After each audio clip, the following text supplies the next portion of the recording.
Hello guys, তোমরাও তো মনে হয় আমার মতনই ইউটিউবে গ্রো করতে চাও, কিন্তু সঠিক ভিডিও খুঁজতে পারছো না। তোমরা স্ক্রল করতে অনেক ভিডিও দেখেছো, অনেক টিপস দেখেছো, কিন্তু কিভাবে গ্রো করব এটা বুঝতে পারছো না। তো এটা হচ্ছে আমার নিউ ইউটিউব চ্যানেল, যেটা 2 সপ্তাহ আগেই ছিল 200 সাবস্ক্রাইবার, কিন্তু এখন এটার সাবস্ক্রাইবার 4000 প্লাস। কারণ এটাতে আমি এমন ক্যাটাগরি ভিডিও সিলেক্ট করছি যেটার প্রতিটা ভিডিও 500,000 প্লাস ভিউ এবং প্রতিটা ভিডিও থেকে 1K এর মতো সাবস্ক্রাইবার চলে এসেছে। ভিডিও শেষে আমি চ্যানেলের নাম রিভিউ করে দেব প্রমাণ হিসেবে, কারণ এটা আমারই চ্যানেল। এটাতে তোমরা যদি দেখিও আসো তাতে আমার গ্রো হবে, কোনো ক্ষতি নেই। আর এটা কোনো নিজে থেকে বানানো ভিডিও না, সেটা হচ্ছে পুরাই কপি পেস্ট ভিডিও। আমি ইউটিউব থেকে ভিডিও ডাউনলোড করে আবার সেটাকে কেপকাটি এডিট করে আবার ইউটিউবে আপলোড করছি। আর এটাতে কোনো প্রকার কপিরাইট আসে নাই, আর আমার ভিডিওর কোয়ালিটি ও কোনো খারাপ হয় নাই। তো চল ভিডিওটা শুরু করা যাক। তো সর্বপ্রথম তোমরা যার ভিডিও বানাতে চাও তার ভিডিওটা 1000 বা যত কোয়ালিটিতে সম্ভব তত কোয়ালিটিতে ডাউনলোড করে নিও। যত কোয়ালিটি ডাউনলোড করতে পারবা ঠিক ততটুকুই তোমার জন্য ভালো। ভিডিওটা ডাউনলোডের শেষে চলে যাওয়া ক্যাপকাট এ নিজে ডাউনলোড করার ভিডিওটাকে সিলেক্ট করব। সিলেক্ট করা শেষে প্রথমে আমরা চলে যাব ক্রপ অপশন এ, সেখান থেকে ভিডিওটাকে মাইবর করে ফেলব আর একটুখানি জুম করে ফেল। তারপর হচ্ছে ভয়েস ওভার, এটা মাস্ট বি করতে হবে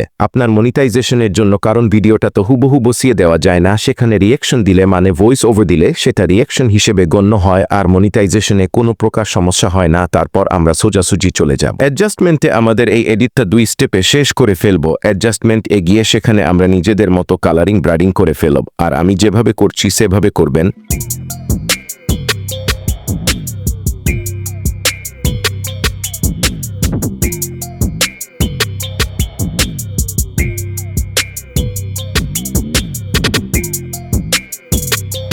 আর HSL এর বিশ্বাসটা হচ্ছে HSL এ গিয়ে আপনারা কোনো কালার একটু চেঞ্জ করে ফেলবেন। যে কোনো কালার হতে পারে, ব্যাকগ্রাউন্ডের সবুজ কালারগুলা ঘাস যেগুলো আছে সেগুলোকে একবারে কালো মানে একবারে কালার 0 করে দিবেন। তাহলে কি হবে, ভিডিওর বাইনারি মানটা চেঞ্জ হয়ে যাবে আর কোনো প্রকার কপিরাইট ইস্যু করবে না। আর আমি যে ক্যাটাগরির ভিডিও করছি সেটা হচ্ছে ফ্রি ফায়ার জিটিএ, তো এটাতে একটু প্রবলেম হতে পারে, কিন্তু আমি কালারিং সেক্টরের জন্য আমার ভিডিওতে কোনো প্রকার কপিরাইট ইস্যু করে না। আর যখন কালার করবেন তখন কোয়ালিটি একটুখানি খারাপ হয়ে যাবে। তো আপনারা ইফেক্ট এ যে গ্লো ইফেক্ট নামে একটা অপশন আছে সেটা সিলেক্ট করবেন। তারপর গ্লোটাকে নিজের অ্যাডজাস্টমেন্ট অনুযায়ী সাজিয়ে দিবে যেন কোয়ালিটিতে কোনো খারাপ না হয়। তারপর ভিডিওটাকে যত কোয়ালিটিতে আপনি এক্সপোর্ট করতে পারবেন ফুল কোয়ালিটিতে এক্সপোর্ট করে ফেলবেন। আর এইটুকুর মাধ্যমে আপনারা ইউটিউবে আপলোড দিয়ে খুব তাড়াতাড়ি নিজের ছেলেটাকে গ্রহণ করে ফেলতে পারবেন। আর আমার ইউটিউব চ্যানেল যেটাতে আমি গ্রো করছি সেটার নাম হচ্ছে ইমমর্টাল স্টোরি একসাথে। এটা ইউটিউবে সার্চ দিলেই চলে আসবে। তো ভিডিওটা ভালো লাগলে লাইক আর সাবস্ক্রাইব করে দিবেন।